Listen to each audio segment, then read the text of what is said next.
Ladies and gentlemen, hit subscribe to this channel right now. Go to H.A. Goodman, my main channel of over almost 300,000 subscribers. Be at the live stream tomorrow, Tuesday at around 1 p.m. Eastern. We're going to have a live stream on this. The Clintons have capitulated. They caved.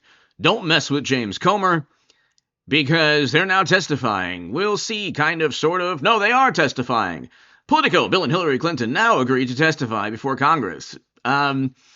I explained in a video on H.A. Goodman that they'll almost certainly commit perjury, in which case survivors might contradict their false statements, and of course the New York Times and MSNBC, MSNBC, and the Washington Post and others will come to the defense of the Clintons and say, no, these survivors are Trumpers, don't you know?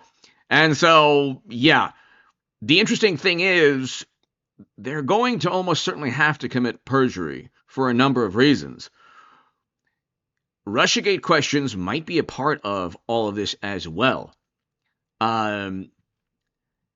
It's the interesting thing. Michael Wolff, for example, spoke to Jeffrey Epp via email, allegedly, and allegedly told him that tried to get him to turn on Trump. Well, did the Clintons know anything about this? These are questions that will be asked. If they lie under oath, they'll commit perjury. Bill Clinton, at one point, 30 years ago plus, might have committed perjury also, yes. Anyway, check this out. Well, breaking tonight, Bill and Hillary Clinton have agreed to testify in the House Oversight Committee's investigation into the convicted sex offender Jeffrey Epstein. That is, according to the New York Times. For months, the Clintons had been adamant that they would not comply with subpoenas from Chairman James Comer. This evening, and this came from Chad Pergram just moments ago, Comer says there is no offer from the Clintons. They are merely trying to set the rules. The House was expected to vote to hold them in criminal contempt of Congress in the coming days. In fact, the Rules Committee is preparing the contempt citation this evening. Hey, Sean Hannity here. Hey.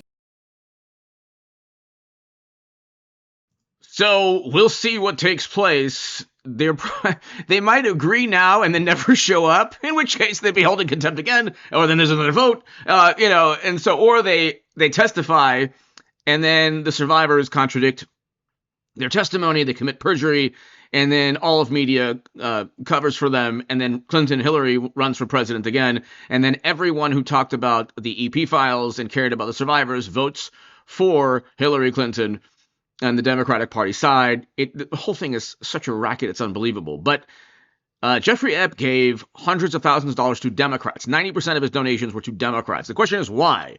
If you're a morally superior liberal Democrat or progressive or leftist and you stumble upon this small but growing channel, can you please explain why all the money went to Democrats? You can talk about the tip line with Trump, which is a tip line that could be used against you or any pundit, with somebody calling up and just fabricating something. Okay, that's called total lack of evidence and just a tip line. Could be true. Any rumor could be true. But you need evidence to actually convict somebody or accuse somebody. And so the issue is that if the Clintons testify and the survivors say, no, that's not true, he was actually in depositions doing X, Y, and Z, who do you think is going to defend the Clintons? All of media. And Hillary might run again. In my mind, she's going to run every 4 years. Forever. Even 200 years from now. So, anyway, hit subscribe to H.A. Goodman's other channel right now. This is huge. Beat the live stream on my main channel tomorrow. Thanks.